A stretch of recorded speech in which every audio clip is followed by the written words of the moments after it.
Hello friends, welcome to தேங்காய் சில்லு அடுக்களை.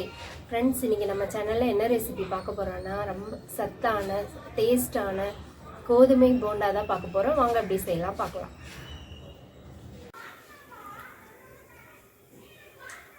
பாருங்கள் ஃப்ரெண்ட்ஸ், எவ்வளோ சூப்பராக வந்திருக்குன்னு. இந்த கப்புக்கு அரை கப்பு சர்க்கரையை பவுடர் பண்ணி எடுத்திருக்கேன்.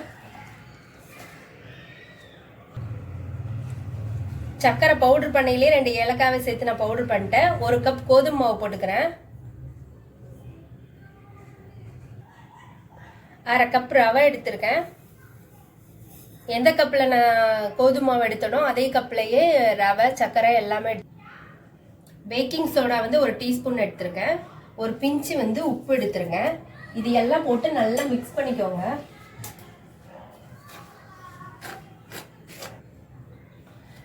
நல்லா மிக்ஸ் பண்ணியாச்சு. இப்போ கொஞ்சம் தேங்காய் எடுத்து துருவி வச்சிருங்க. தேங்காய் போட்டுக்கலாம்.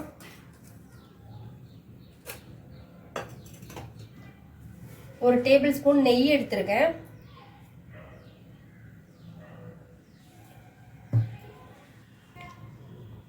ஒரு 4 வாழைப்பழத்தை மிக்சியில் நல்லா அரைச்சி எடுத்துருக்கேன். நல்லா பழுத்த வாழைப்பழமாக எடுத்துக்கோங்க. இது எல்லாம் சேர்த்து நல்லா மிக்ஸ் பண்ணிக்கோங்க. கொஞ்சம் கொஞ்சமாக தண்ணி சேர்த்து மிக்ஸ் பண்ணிக்கோங்க.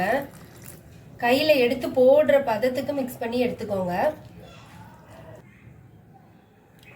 இந்த மாதிரி நல்லா மிக்ஸ் பண்ணியாச்சு. இதை ஒரு 15 மினிட்ஸ் அப்படியே விட்டுருங்க. 15 நிமிஷம் ஆயிடுச்சு. மாவு நல்லா ஊறிடுச்சு. இப்போ எண்ணெயை காய வச்சிருக்கேன். எண்ணெய் காஞ்சிருச்சு. கையில் கொஞ்சம் தண்ணி தொட்டுட்டு சின்ன சின்னதாக எடுத்து போட்டுக்கோங்க.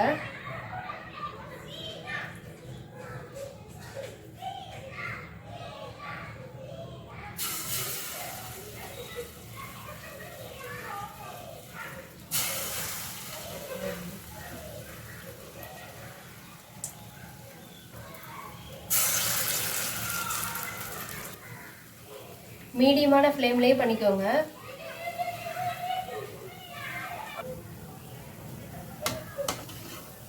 பாருங்க, இந்த மாதிரி கலர் வந்தோடனே எடுத்துருங்க.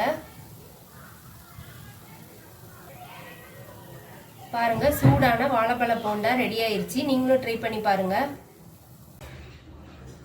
உங்களுக்கு இந்த வீடியோ பிடிச்சிருந்தா லைக் பண்ணுங்க, ஷேர் பண்ணுங்க, சப்ஸ்கிரைப் பண்ணுங்க. கீழே இருக்க பெல் ஐக்கானை டச் பண்ணுங்க. அதில் இருக்க ஆல் ஆப்ஷனை கிளிக் பண்ணுங்க. அப்போ தான் நான் போடுற வீடியோக்கு நோட்டிஃபிகேஷன் உங்களுக்கு வரும்.